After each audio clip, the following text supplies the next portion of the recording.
7 ગુજરાતનો અવાજ। નમસ્કાર દર્શક મિત્રો, i7 ન્યૂઝ ગુજરાતીની સાથે હું છું આપની સાથે પાયલ બામભણિયા। તો જોઈએ આજના મહત્વના સમાચાર। આંકલાવ તાલુકાના જોશીકુવામાં ગ્રામસભામાં મચ્યો હોબાળો। જોશીકુવા ગામે ગ્રામ પંચાયત સરપંચ દ્વારા ગ્રામસભામાં એક પત્રકારને કવરેજ કરતા રોકવામાં આવ્યા। કયા કારણોસર પત્રકારને રોકવામાં આવ્યા, જેમાં આંકલાવ તાલુકાના જોશીકુવા ગામમાં ગ્રામસભાનું આયોજન કરવામાં આવ્યું હતું, પરંતુ ગટર લાઇનના કોઈ પ્રશ્નને લઈને ગ્રામસભામાં હોબાળો થયો હતો।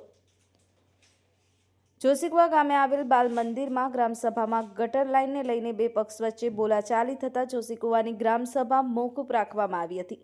માહિતી મુજબ ગટર લાઇનના મુદ્દે બંને પક્ષ દ્વારા ઉગ્ર બોલાચાલી બાદ હાથાપાઈ પણ થઈ હતી, જેના કારણે ગ્રામસભા મોકૂફ રાખવામાં આવી। ત્યારબાદ સમગ્ર મામલો પોલીસ સ્ટેશનમાં પહોંચ્યો હતો।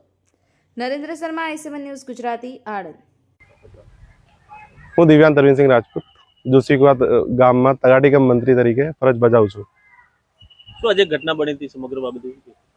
આજે અમે લોકોએ ઘણા સમયથી ગામની મુખ્ય ગટર લાઇનને તળાવમાં નિકાલ બાબતે પ્રશ્ન થતો હતો, જેના વિશે ખાસ ગ્રામસભા બોલાવવામાં આવી હતી, જે 12 વાગે રાખવામાં આવેલી હતી।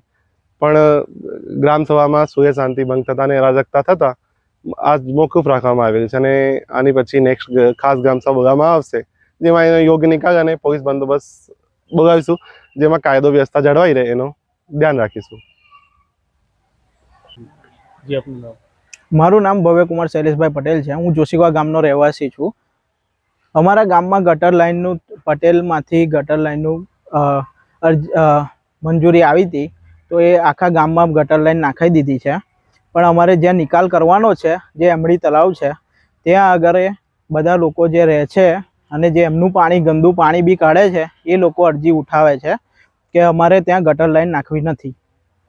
એની લીધે ગામસભા ભરાઈ હતી જોશીકુવાની, અને એમાં એવું છે કે એ લોકો એવું કહેવા માગે છે કે અમે ત્યાં આગળ મેલેરિયા થયા, રોગ થાય છે, મેલેરિયા પછી બીજા બધા રોગ થાય છે, રોગચાળો ફેલાય છે, અને એવું કહે છે કે અમે તાકાત હોય તો તમે નાખી બતાવો આ સાઈડ ગટર લાઈન, એવું કહે છે અમને એ લોકો।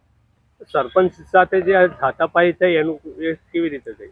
એ સરપંચ સાથે હાથાપાઈ થઈ, એ એક લેડીઝને મે બી ગાર બોલ્યા છે એ સરપંચ શ્રી, અને બીજા ભાઈ જે એમના છોકરો હતો તેમની જોડે બોલાબોલી અને ગારાગારી થઈ છે, અને તે આંકલાવ પોલીસ સ્ટેશને કેસ કરવા પણ ગયા છે। કોની સાથે બોલાચાલી છે? એ વિઘ્નેશભાઈ પટેલ અમારા ગામના છે, એમની સાથે બોલાબોલ થઈ છે।